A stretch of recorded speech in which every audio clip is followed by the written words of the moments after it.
Kate and Donovan, how are you? You know, we are, I don't know, there's a positive energy. I Yeah. don't know if it's you. Can you feel it? Ah, that's There's good. something nice that's happening here today. That's man. positive. That's good. That's good. Hey. But tell me about yourselves. Where were you born and where did you grow up? What do you want to start with? Anyway. Because I speak forever. I'll Anyway. let Kate I'll start. start. I was born in Johannesburg and grown up in Johannesburg. Where specifically? I was born at Marymount Hospital. Okay. I didn't mean that specific.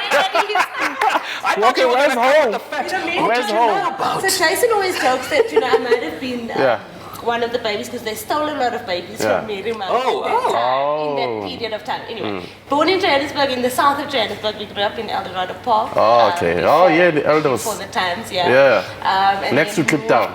Yes, Okay. yeah, basically. And then, we moved. I mean, we live in the sort of northwest of Joburg now. And Joburg is my first love, really it is. Yeah. Okay. Born in Mthatha at St. Mary's Hospital. Yeah. Born in Mthatha, grew up in Mthatha till I was 18. Finished my schooling there, moved to PE, studied in PE, and then moved to Johannesburg, and I've been here since 2005. Yeah. Wow. Were you guys born 2 years apart, or what's the age difference between the two of you? Let's step back a little bit. You know that we're not related, no? We just Yeah. happen to have the same surname. Yes. Okay, we're just gonna get that out So, the way. but you're cousins, right? We're not related at all. Not even exactly. related? No, we just happen to have the same surname. You just happen to have the same Exactly. surname. I mean, if I'm Wow. from Mthatha and she's from Joburg, there's No, you never way. know. Hey, that is very Rolling connected. Stone. Oh, interesting. So, but how did you meet? You happen to share the same surname, but how did you meet? So I met, I used to be in advertising, and Jason used to be in a lot of ads.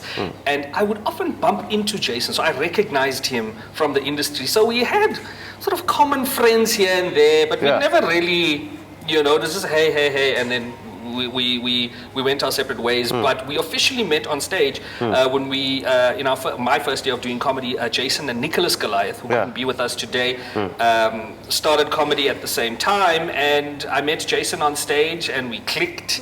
Wow. And we just kept kind of, linking up in the comedy space. And now we're here. Interesting. So this comedy thing, does it run in the Goliath family? What's happening? You guys, I thought, maybe these guys were cousins. They used to, sometimes when you're cousins, you visit each other and stuff like that. And So I think that's how it was with Jason and Nicholas. And Nicholas and I are the same age cousins, and Jason and I are brother and sister, and we've got a 3.5 year difference in age. But we grew up laughing. Our families teased and laughed at each other all the time. So we were built as resilient people in that aspect.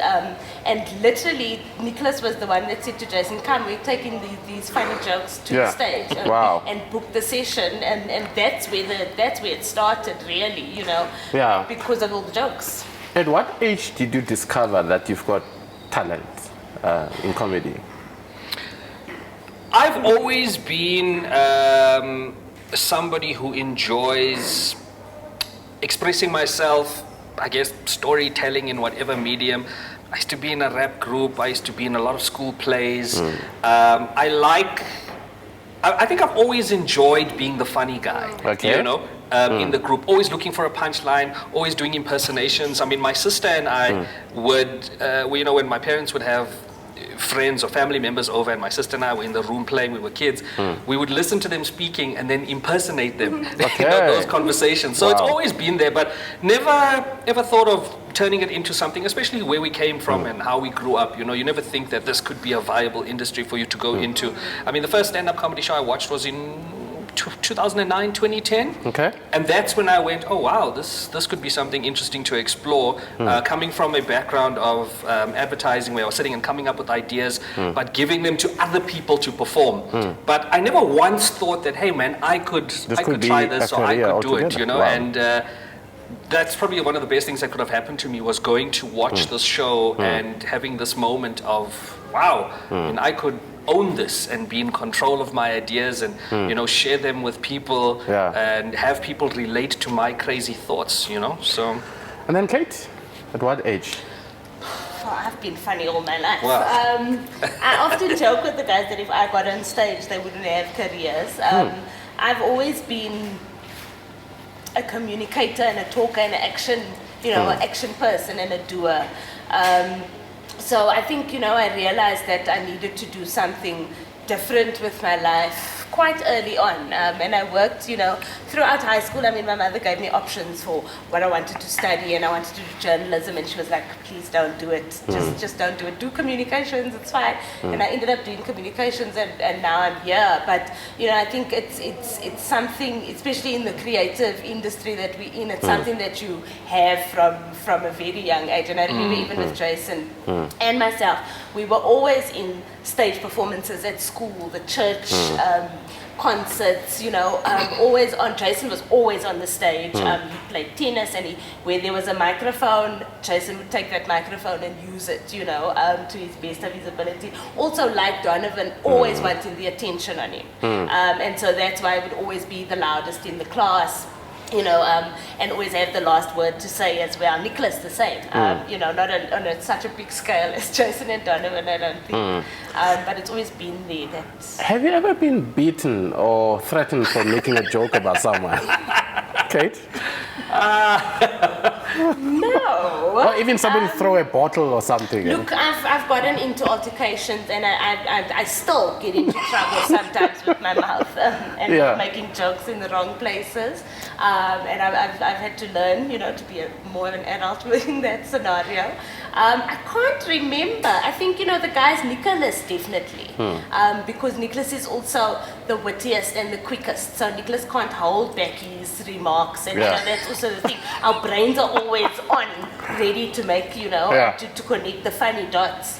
So I think Nicholas has had a few altercations. But I think, within comedy and within laughter comes peacefulness and love and joy. So, even if you are trying to fight and you block that fighting with laughter and with, it brings a sort of peace and calm over and sort of eradicates that. And I think that was also, if you look at it in a way, is also a way that prevented the fight. So you make the joke and sort of simmer everybody down, and everybody gets calm and is now on your side. Donovan? Never. Yeah. I mean, when I'm on stage, none of us actually attack anybody. There's never any malice. And, if we've chosen somebody to roast at the time or pick on them, there's always good vibes afterwards. Give it up for this guy, man. You've been such a great sport. Thank you very much for coming into my world and allowing me to, get this idea out. So it's always getting people involved in the show and never just attacking and leaving them cold. I think that's unnecessary. It's rude and it's disrespectful because nobody wants to be called out. You've come there, you've paid money to come and watch a show. Now all of a sudden the spotlight is on you, but you have to make them feel comfortable as well. But it's never happened. Tell me more about the comedy club. I mean, you started something like that? Yeah, look, I mean, we've been running, I think Goliath and Goliath as a brand started because of not a club essentially, but a gig. I mean, our first gig, which is our cult gig, was called A Wednesday. And we started this gig, Capello's in Hillfox. It only happened the last Wednesday of the month, once a month. And we started it because we wanted a stage to perform. I mean, at the time, there weren't many gigs going around, so if you called to ask to do 5 minutes anywhere, you could wait like 2 months to get a space, And the thing with comedy is you need stage time to get good. So we were like, okay, how about then we just start our own gig and we can jump on whenever. We'll obviously get other comics on, but each one of us will take a turn to host. So if one hosts, one will be on the lineup if you're trying to test new material. And then eventually it started escalating. I mean, we had A Wednesday and then we had The Box. And then at one point we had about 8 shows a month. Wow. 8 shows a month. Different locations, and that's just because there wasn't one standard space for it. And I think inevitably that would have led to the opening of the Goliath Comedy Club, which we were approached by Melrose Arch to say they want to open something in the space. Nice one. We've got a professional venue owner in Tony Rasiti, who owned the venue and still does now. And would you like to partner with him? He knows how to run restaurants, staffing, bar, all of that. You guys know how to run and market comedy. Let's see how it would work. And it worked. It worked fabulously for 3 years. But unfortunately, the market, South African comedy market, as unsteady as it is, you know, we're not. I don't think our theatre culture or show culture was ready for it, and especially in the way we were presenting it, you know. But we are also good at saying, okay, right, this thing has served us well. Let's move now. And from that, we still opened another smaller club to still maintain that integrity, and that was the Melville Comedy Club in Melville, which ran until COVID. Okay, so how is that set up? Is it set up as a business or it's like a, you know, informal business? Yes. So it was set up as an arm of our business, sort of an extension of Goliath and Goliath in partnership with the venue in Melrose Arch.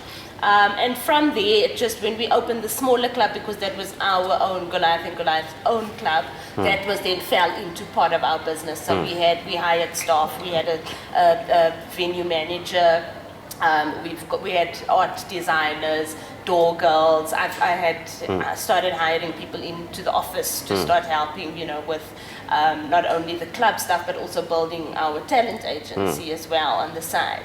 And so it sort of erupted into a giant, not a giant structure, but for us it was a giant structure of club. It was a Goliath structure. Yes, exactly. That we could control. Yes. Because everything else before then was a collaboration with whoever was running whatever space. So if that person decided that they didn't want theater style seating, they wanted people to actually eat while the show was happening, you know, and then we would obviously push back and go, but you can't do that because it's distracting, etc., etc., you know. There's nothing we could do. And I mean, that happened. We had a lot of those fights, you know, with people who, and it always comes down to money. Once people start coming in and spending cash, the owner of that venue goes, hey, there's an opportunity here to sell more.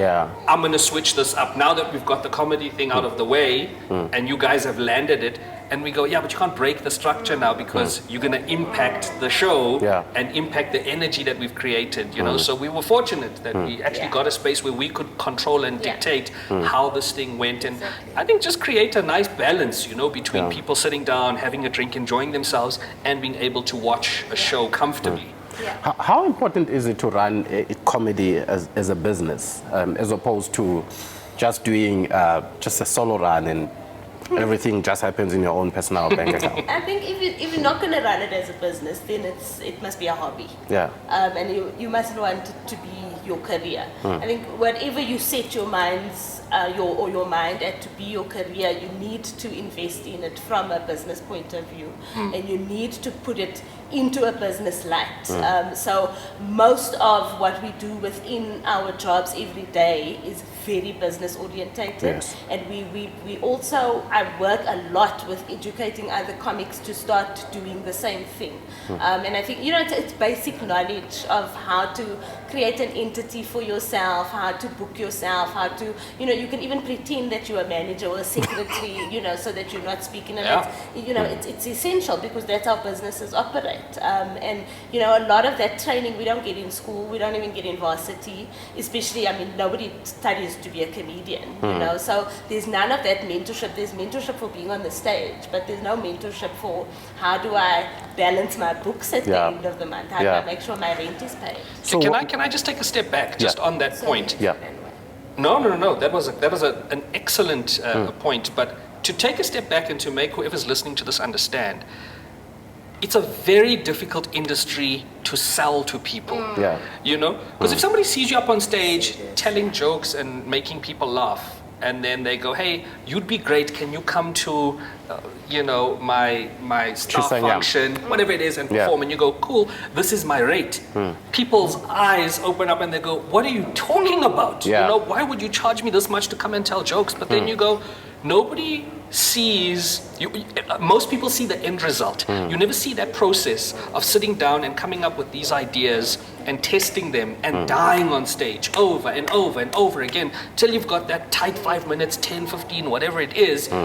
that you're finally going to present. It's like a musician, you know. Musicians take a very long time to get to a point where this is their sound, this is their voice, this is the style of music that they're going to present to the world, you know. And that's the thing with comedy, it's that constant repetition. So when somebody asks you to come and do it, it's also a very relatively young industry in South Africa, you know. So a lot of people, even comics, struggle to sell themselves in that way, you know. When it comes to discussing rates and even just being booked for a TV ad, for example, you know, a lot of people get taken advantage of.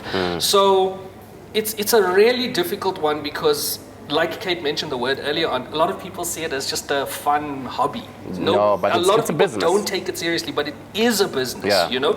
And the irony is, until we opened the Goliath Comedy Club, did we start getting invited to shows where you know, finance was being discussed, comedy as a business was being discussed. We were on a magazine, you know, but it was because of a facade and where we were. We were in Melrose Arch. Now discussions changed completely. Like, whoa, Kanti jokes can get you this. Exactly. Interviewed in Entrepreneur Magazine. We'd never get those calls before. Now and then, you know, somebody would ask about.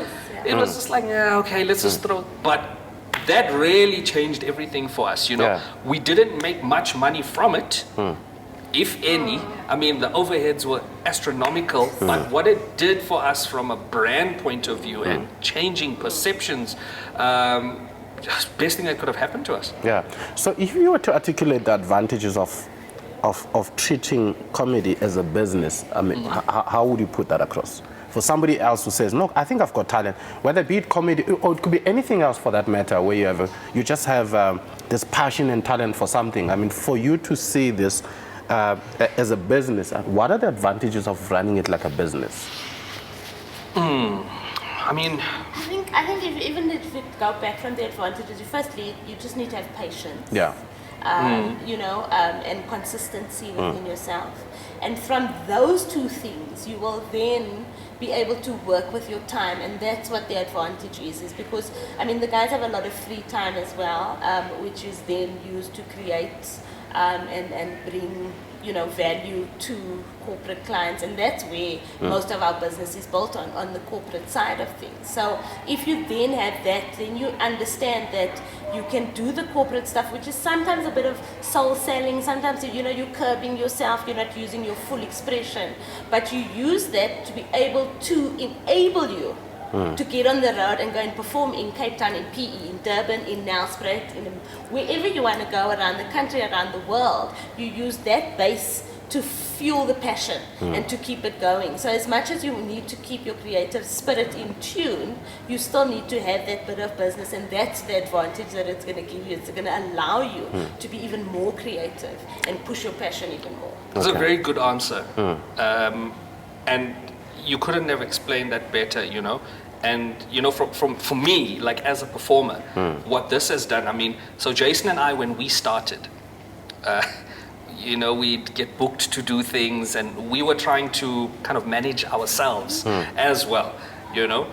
So creative people who try and do the business side of things, it just never really works out, you know. You can't be a full-on performer writing and testing material and going out and performing, etc., then coming back and, you know, working on invoices and calling people for payments. It just doesn't work out, you know. When we got Kate, everything started changing because then you have structure. As the performer, you start taking it seriously as well. And then you quickly realize that in this game, the more present you are, the more your name gets put out. That has an impact on what you start charging along the way. You start out with 5 minutes, you're a young guy, somebody says come and do, you go, you do it for free, you know, or you get paid petrol money. But the more you start doing it, the more people see you, the more you are invited onto radio shows or a quick TV slot here and there, changes your perception and it makes people start taking you seriously, and then your rate starts to go up. You know, and inevitably you want to work to that point because, you know, you start getting booked for corporates, like Kate was saying. You know, you build your money from corporates, which then you can start investing back into whatever you want to do as as a stand-up comic. If you're trying to write a sketch show, for example, you start to build budget and you start to make, form nice alliances and networks, etc., etc. So it's very important to position yourself that way. If you're just a guy who rocks up with a backpack, performs and bounces, you're just the guy who rocks up and performs and bounces. Nobody remembers that name, nobody remembers that face. So you really have to establish it and make this, especially if somebody's handing over money to you. If there's an exchange that way, there has to be a bit of trust and respect. Well, now it makes sense why you get a lot of corporate gigs and so on. So which brings me to my next question. How would you describe your relationship with money? Kate? Look, I have a good relationship with money. My mother always taught me, do not spend beyond your means, do not spend money you do not have. And I live by that.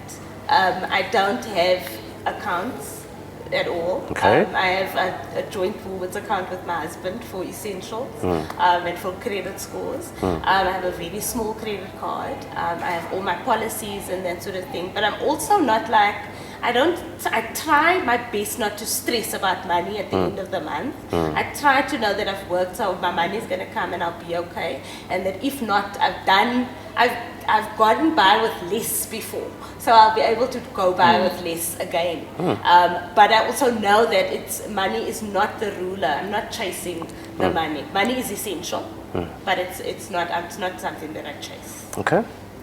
Wow. Donovan? That was wow. Yeah. I've my relationship with money is an interesting one. I think and most people probably attest to it. You come from a family where money isn't something that's spoken about, so you never gain a lot of confidence. You never really. You always kind of. There's a slight fear in the back of your mind that it's going to go away, and you have to live hand to mouth, and there's all of these things, So there's a little bit of a belief thing that you have to get over, especially when you're in an industry like ours, where, I mean, if we don't work, we don't get paid. If you don't evolve, they're just going to look at somebody else, the younger person who's got a little bit more energy and vibrancy, and they're going to book that person. So when I worked in advertising is not an industry known for paying people a lot. I didn't get paid a lot, but I came from a small town. I get to Johannesburg for the first time. I'm in this big giant of an above-the-line agency where we're making TV ads. I'm meeting the celebrities that I saw just last week when I was back in Mthatha on TV. This is big for me, right? So in my mind, the environment that I'm in is so cool and relaxed and like, wow, we just come up with ideas and you can go to work wearing shorts and a t-shirt. This is nice. You get sent overseas to the south of France to awards. It's all good. And in the back of your mind, you don't realize, but you're getting paid peanuts. You're working overtime and you're not actually building anything here at all, right? I left my job, started doing comedy. I told myself I'd give myself about 6 months to freelance. I had saved. I've never been reckless with money at all, ever, right? I've never overspent. I never buy anything I don't need. If I buy anything I want, because I really do want it, I'm going to use it. It's not to trauma or to show it off, no, and then when we started what we do now, and we started getting, I mean, gosh, it made me so emotional. The first time I did a corporate gig, and I got paid in 20 minutes what I would have been paid in a month. Wow. I sat back and went, what? What do you mean? And then that belief that I was speaking about earlier on, you start to crack that thing open and you realize, man, what I do, my natural talent, what I can do, I can actually sell this, And the more I shape this thing, the more I harness and the more I respect it, the more I can get of whatever I've just received right now. So my relationship then started changing, and I think I really love what Kate said, where, right now, I'm at a point where I don't stress about the end of the month. I'm not saying I'm rich, but I'm saying I work so hard that I don't have to stress about the end of the month. And what I make I don't just make for myself. I love to share it with my family. You know, that's what it's about. That's what it's for. You know, so that's the relationship that I have with it now. It's a means to unlock things and to, you know, help people and to make people happy. I mean, Kate will tell you. I mean, if you present a charity to me and there's like kids or whatever involved, we are in. You know, because. We were never given these opportunities when we both grew up. We were never in positions to do it. We are in positions to do it now, so we hand it over. For people like us. Yes. You know? Yeah. So I think, we kind of see it as not something to pay bills or to buy fancy things. It's something to enable and to create a little bit of happiness. Okay. And to reward yourself from the hard work that you do. Well. Okay. So, let's start with Kate. If your bank account called you, what would it say? What do you want to buy today? Okay. Come on! Come on! Yes! Sorry.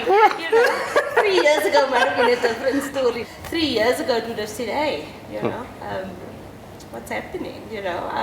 And like, you know, going back to what Donovan is saying, like, you know, I don't check it, you know, all the time. I know that, and being an entrepreneur, the thing that we also do is, and that we've made sure is that 3 months, we've got 3 months in the bank. So that's what it would say, have you got your 3 months? Nice one. Yeah. Nice It's a one. great one. Yeah. Donovan? What would mine say? Mine would say, I think it's time you start learning how to let this money work while you sleep. Because you have enough of it now to do its thing. What is Sophia? Exactly. Yeah. Because I have a 1-year-old now, you know, so I think about her. I think future, you know. And I've never been somebody, I mean, creative people, like I mentioned earlier on, very difficult when you start talking business and like when it starts to get hardcore. You can understand the basics, but when you start to unpack it and you mention things like stocks, offshore, etc., never really invested in that because I also didn't feel like it was my place at some point. I think it's my place now. So I think, it would call me and say, let's sit down and let's have a discussion because I think I'm ready to work for you. Yeah, I'm ready to work for you. Nice. I like that. So, is comedy your only source of income? Or have you started thinking about multiple streams of income? So comedy is the basis of how we make our income. Okay. I mean, we do so many, and we've evolved to do so many different things. In the beginning, it was literally stand-up comedy and jokes. Okay. And now, I mean, the guys do from TV ads to TV shows to hosting to content creation for campaigns to consulting to directing. Very, very important. You know, and so I'm now an executive producer on many shows, and I work with as a talent manager on many projects as well. So, you know, we've evolved into many things, but the root of it all is comedy. Very, very important what you're saying there, because, and I think for somebody who's young out there who's saying, look, I have this talent. That's why I'm trying to look at it beyond just comedy. Yeah. You know, to say, if I've got this talent, I can monetize this. Yeah. I can turn this into a business, and this could be a launching pad for me to get involved in other things. I like what you said, content creation, being a producer, being in advertising, endorsements, corporate gigs. Then suddenly you realize this thing is much bigger than just your passion and your talent. Absolutely. Look, we were fortunate enough to get into a very difficult industry. If you can crack the difficult industry, it starts to bring in, I mean, like comedy is directly related to things like TV, to radio, to content creation, to corporates. You know, there's a lot of little arms that can connect to this thing well. Right now, and it's I guess a little bit of advice that I like to give people because I'm very much focused on the content creation space at the moment because I feel like there's a gap there, especially creative content creation, interesting, beautiful visuals, none of the trending stuff. The world right now for a lot of young people, it's a bit of a gift and a curse, the internet, social media. A gift in that you could go viral tomorrow and become a millionaire tomorrow. The problem is there are 10 million people trying to do the exact same thing. So the only bit of advice that I would give is to really, really focus on authenticity, focus on your story. What is the most unique thing about you that's going to make you stand out from the industry that you're trying to get in? Because everybody's gunning for the number one spot. Why you? Why should I invest in you? Why should you be the face, you know? And we get blindsided and bamboozled by numbers, followings, how many likes, all of this stuff. It comes. It's never going to happen overnight. And the issue is now, I mean, with the young generation, I don't think they appreciate and respect the process and how long things can take. Because you online and you're seeing people get famous overnight, you want the same thing. I think you should say that again, if you can remember. What? The process, process. Process is so vital, and we were fortunate to get into what we do in a time where we weren't inundated with so much information, with so many thought leaders, with so many experts, with so many people telling you how to do this, with no algorithm dictating how things must work. All of that takes away who you really are and what you're passionate about. And it's so interesting that we're speaking about, there's a guy called Robert Greene who's written about 40 books on this kind of thing. He's got a book called, I think it's called Mastery, if I'm not mistaken. And I watched it just this morning. It just popped up randomly. And I was busy writing and it was playing. And he said that all of us need to take time to dig deep and find out what you loved as a kid. As a child, there's a beautiful thing about children. Children are very good at taking two contrasting ideas. They make no sense together. But they will make something new out of it because it's exciting to them. And then society teaches you that no, there's no logic in what you're doing. Once you start adding logic to stuff, you stop having fun, you stop being creative, and you stop playing, and you get out of a state of flow. And you let the world dictate who they think you should be. And then you're lost. It's so hard. So respect the process, dig deep, find the original you. Trust me, there's an audience out there for you. Have to be patient. Awesome. Kate, what do you think sets you guys apart as comedians?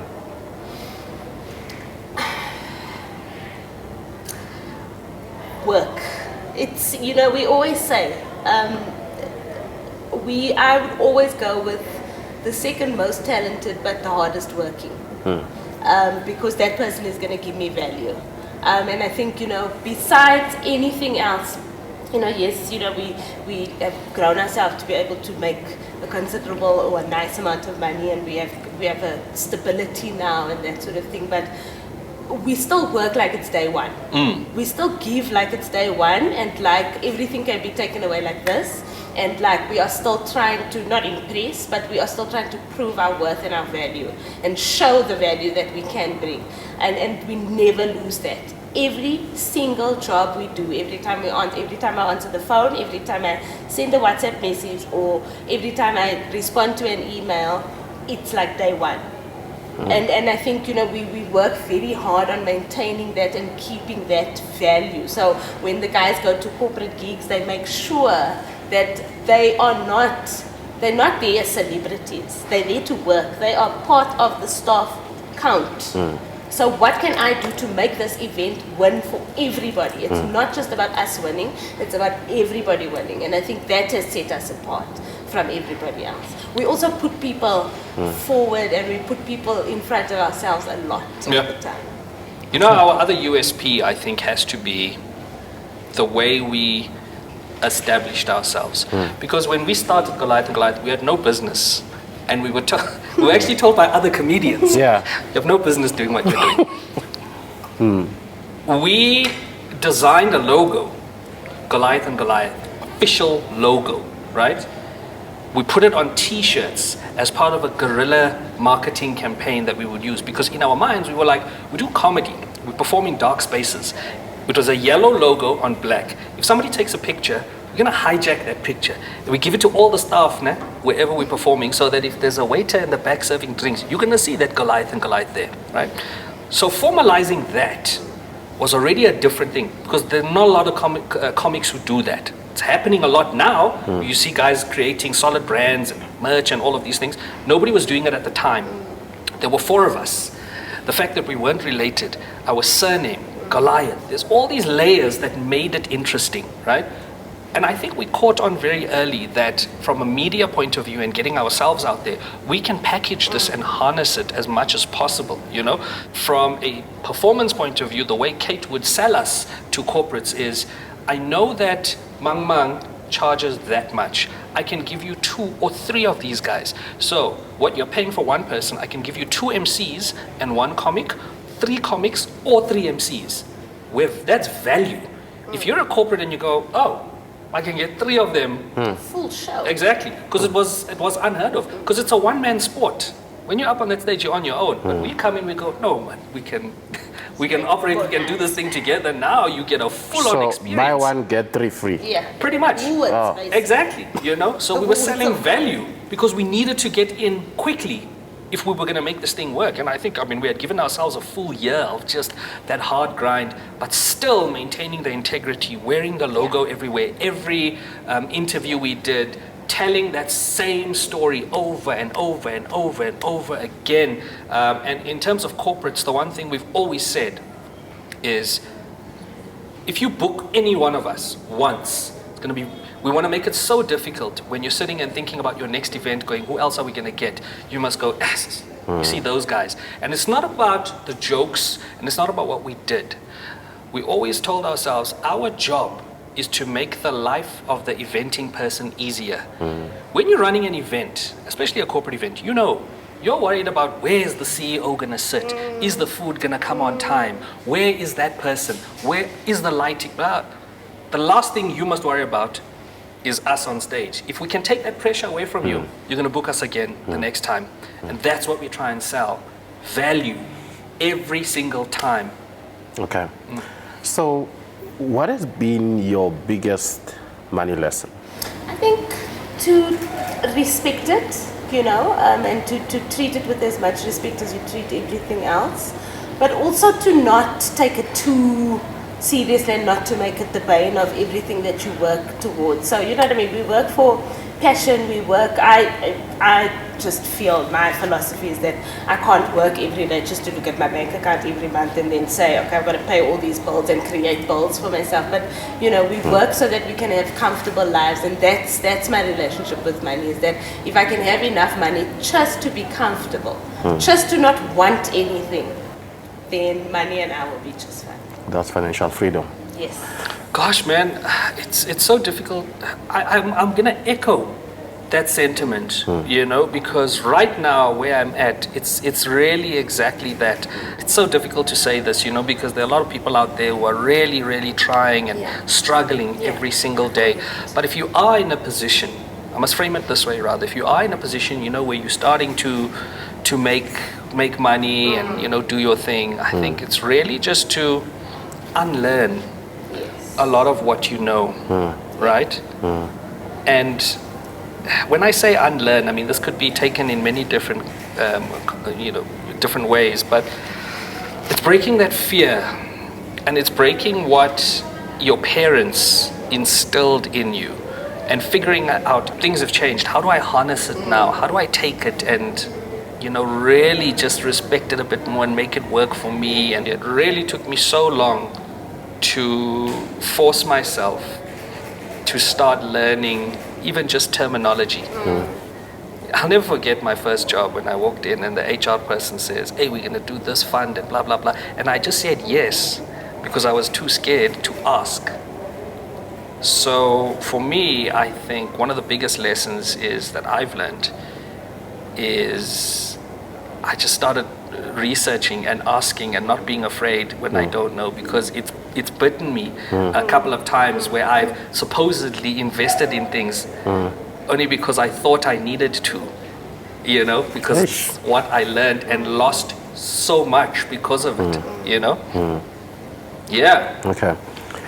Finally, if you were to give a young person out there a tip, just a money tip based on what you've learned in life, what would that be? Don't spend money you do not have. Save your money, buy your thing that you want. Don't spend money you don't have. Okay.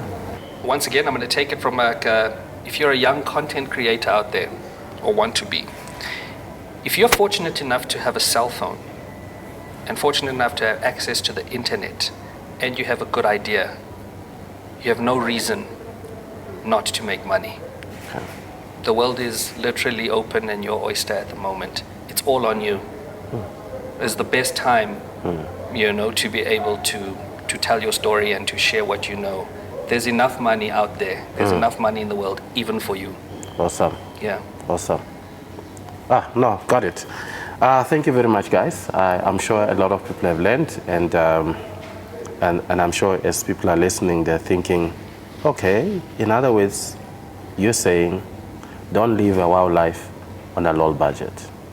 Nice. That's a good way of framing it. Cool, yeah. Yeah. Cheers, man. Thank you, sir. Thank you. Appreciate it. Thank you.